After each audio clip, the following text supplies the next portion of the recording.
It's your boy DJ Akademiks and the war in Chiraq. Now, there's always one question that's been puzzling me. I've been trying to figure this out for the longest because if we go by savage logic, they would like us to think that, hey, they keep them pipes because the ops are trying to take their bands. And not only that, they want to smoke on some coon packs, so they definitely have to drop the ops, right?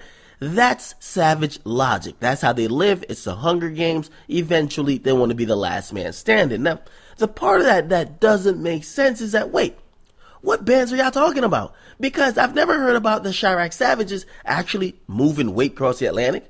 I've never heard about the fucking Chiraq Savages actually doing lucrative drug deals other than selling dime bags. So I've always wondered, like, where the fuck is all this money that's in these bands coming from? How the fuck are they getting paid? And I can't imagine that none of these savages are having 9-to-5s. I can't imagine that they're filing tax returns. I can't imagine that they're working a job legitimately at a local retail store. But maybe they are, because a lot of these savages are constantly at bus stops. I don't know what's the deal with that. Public transportation with your being a savage and the no lacking rule in effect, and also curfew, which is pretty much noon. I don't know.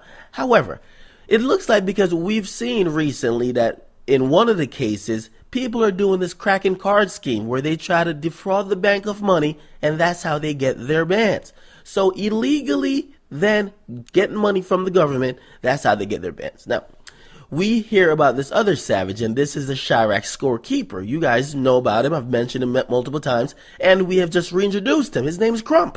He has came out, and remember, he was beefing with Lil Durk and Lil Reese same damn time. Now, in his beef with them, he mentioned to them, and they're not like fucking huge rappers. However, there are rappers that do show, and they have a lot of music videos out there. They have a lot of singles out there, and they're probably getting good amount of money being rappers. He came out, he said, yo, I got more money than y'all niggas. And I'm like, I'm like, how are these Chiraq savages getting all this money?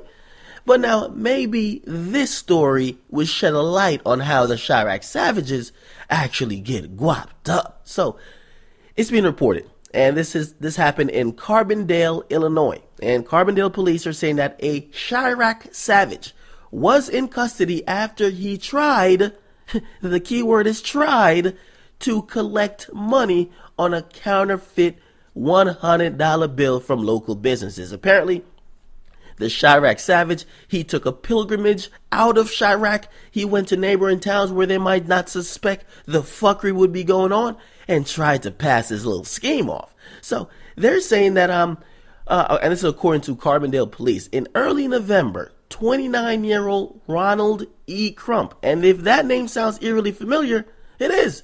That's the individual on Twitter that's named Krump. He is the Chiraq scorekeeper.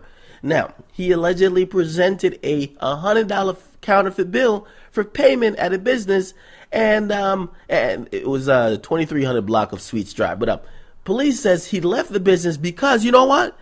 And this is why I can't get with car cracking and none of these shits.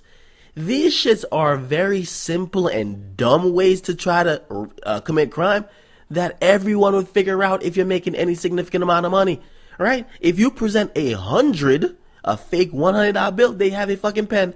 They're gonna wipe it down the middle. If it changes to a fucked up color, nigga, it's fake. Card cracking, if you do it enough times, if you get it more than probably $5,000, they're on to your ass. They're probably just waiting to see how big they could get it and how many people they could just throw a net over. So yeah, they caught him, or he was allegedly caught by this owner when he said, yo, this is a fake $100 bill. Get the fuck on out of here. Now, they're saying that Ronald E. Krump, he left. And they're saying that his forgery, or his attempt to do some forgery, didn't end there. He went to another business that was on the 1300 block. And he then tried to pay using that same $100 bill or another $100 fake bill to another place. Now, they also found out it was fake. The cops were called and he was apprehended. Now, they're saying Krump was arrested and charged with 2 counts of forgery. He was lodged in the Jackson County jail, but they had to let him out because Savage Life tells us that he needs to get back on Twitter. He needs to keep score. The last I heard, somebody was up 5. And when somebody's up 5, you know, a nigga's got to start hitting some threes. Some couple mass homicides got to come out in this shit. So yeah, Apparently, he was lodged at the Jackson County jail, but he was then released. So he's now back on Twitter, and police say they're still investigating to see if this is a widespread thing. You know what that means? We're seeing how long this nigga been doing it, or anybody he knows been doing it, or anybody he's been tweeting on Twitter saying he's in a gang with, how long they're doing it. You see why I stopped mentioning niggas? You see why I hit the block button?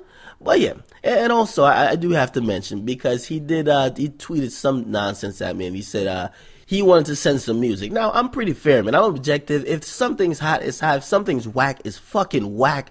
Unlike most of the fans or stands that's involved, I don't take sides to the point where I'd be like, oh, I don't like you. Hey, present the music. So I told him, I said, hey, you know that Lil Reese did mention you about 16 hours ago, which means if Lil Reese mentioned you, you probably have about 32 hours left on your lifespan. It might not be going too good. I said, if you're going to release some music, this better be some classic shit, because you never want the last piece of music you may put out to be fucking whack.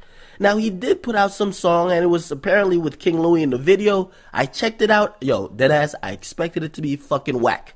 It wasn't. It was actually decent. But, I mean, it's a song that the flow is already built in, so you just got to put the words in the flow. So, it wasn't whack. We'll see. Hey, if you guys like it, there's a link in the description. Go check it out, by the way.